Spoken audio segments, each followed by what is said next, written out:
what motivated you to write this, The Speaker's Edge? I just celebrated 15 years in the speaker industry on September 18th, so last month. And so right before that, I knew that I was going to be coming to the Toastmasters International Convention. And I'm like, you know what? I want to do something special that I know will add value to the people who I'm going to be engaging with and connecting with at the international convention. And I'm like, well, what better way than a book that gives them real proven strategies? And I really focus on the word proven because I've learned a lot over the past 15 years of being a public speaker, traveling all over the world, amassing this amazing opportunity of touching lives and speaking into people's lives and their dreams. And so why not share that? I believe a big part of our legacy is connected to what we share with others.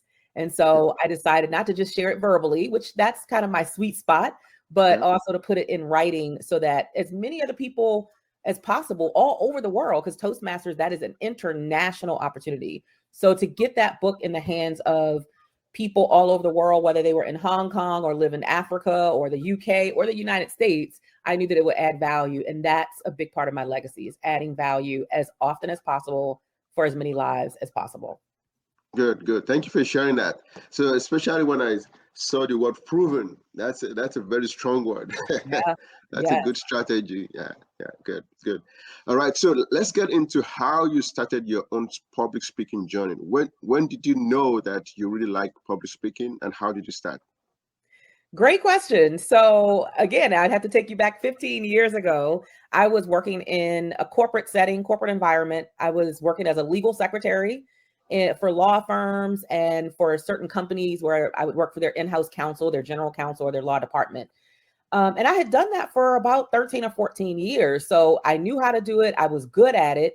And if I can be very honest, I felt like that was probably going to be the height of what I was going to do in my life because of my background.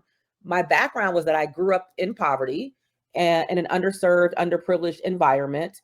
I did not have a college degree. And so it was like the world was telling me I wasn't good enough to excel beyond that space of sitting in a 10 by 10 cubicle as a legal secretary.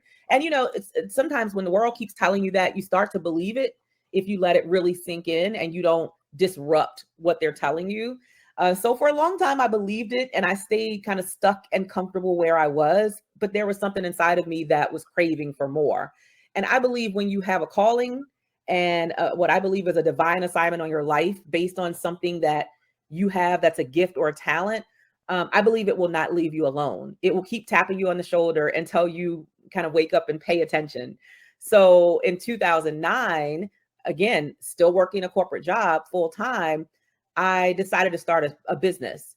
Now, I didn't know what business to start. I just knew I had a desire for some type of freedom, financial freedom. I wanted creative freedom. I wanted time freedom because I was a mom of 3. And I didn't want to feel like somebody else was raising my kids because I was gone 12 hours a day on a job that I didn't love, but the job did pay the bills, and that's important. So I just decided to start a business. I didn't know what to do. I just decided, okay, I'm going to start a t-shirt business. It's going to be called Moms Are the Best because I was just so in love with being a mother. And I was like, all right, let's just see where this goes. I did that for a full year. And almost a year later, I got an invitation from a local university up in Baltimore, which is my hometown, Morgan State University. They were hosting a women's conference. And somehow someone had seen my t-shirts, come past my table at a vendor event or something, and asked if I would come in and speak at their conference to teach other moms in the Baltimore community how to start their own businesses. And I just thought, why would you invite me to come and speak? I'm not a speaker. I have no experience. I have no expertise. I don't have a degree. There's no letters behind my name. Like, all this head trash was in my own mind. But then I had to acknowledge that if an opportunity knocks, there's a reason that it's knocking. And you have an option. You can say yes or you can say no. But if you say no, it then becomes somebody else's opportunity for a yes. And you miss out on what it could potentially be. So nonetheless, I said yes. I went to the speaking engagement at Morgan State University for their women's conference. It was September 18th, 2010. I can remember it like it was yesterday. I was so nervous. I felt so unqualified. I was I was like, why did I say yes? I should have said no. But I knew I had to follow through with my commitment. And that was the beginning of my speaker journey, because when I got there that day, as nervous as I was, my palms were sweaty and my heart was pounding. I still, when I got on that stage, there was something ignited inside of me that I had never felt before. I'd never experienced that level of excitement, enthusiasm, energy, passion. And then when I looked out into the audience and I could see the women taking these notes, and I'm like, wait a minute, they're taking notes from what I'm teaching?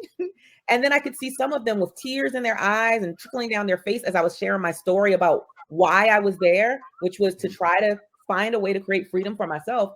I realized the power of words and the impact it can have on the lives of those who are listening. And that for me was the beginning. That was the aha, or the light bulb, to say, there's something more to this.